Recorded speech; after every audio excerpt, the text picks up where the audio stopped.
Mau nanya Pak Ustadz, bagaimana bisa ada orang kafir dan Yahudi? Kenapa bisa ada ini? Sedangkan orang pertama di bumi ini kan Nabi Adam alaihissalam. Adam punya anak yang masyhur kita kenal dalam riwayat Qabil Habil, walaupun banyak anak-anak yang lain.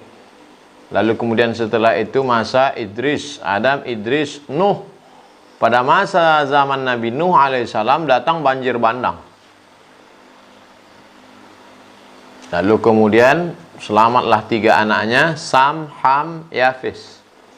Bisa dilihat kisah ini dalam kitab Al-Bidayah wan Nihayah, ditulis oleh Imam Abul Fida Ismail Ibnu Katsir, tarikh sejarah.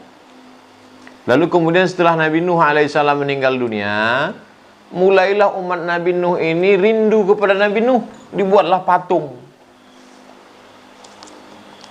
Patung anak cucu Nabi Nuh itu menjadi orang-orang soleh, orang-orang baik, namanya Wad, Suwa, Ya'uth, Ya'uq.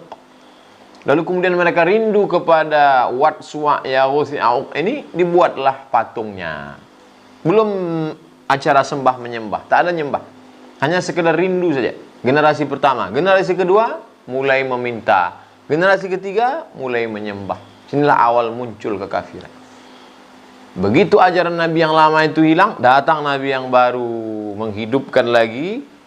Rasul diutus Allah Subhanahu wa taala menghidupkan akidah la ilaha illallah. Kemudian Nuh Rasulullah, la ilaha illallah. Ibrahim Rasulullah, la ilaha illallah.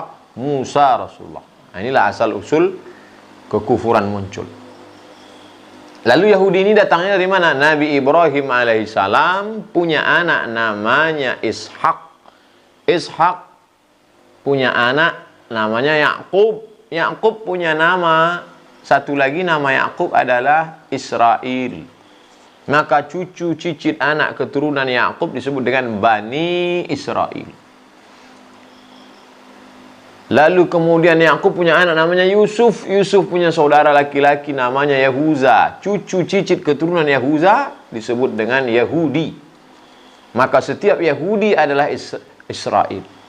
Setiap Israel adalah Yahudi, tapi tidak setiap Yahudi adalah Israel.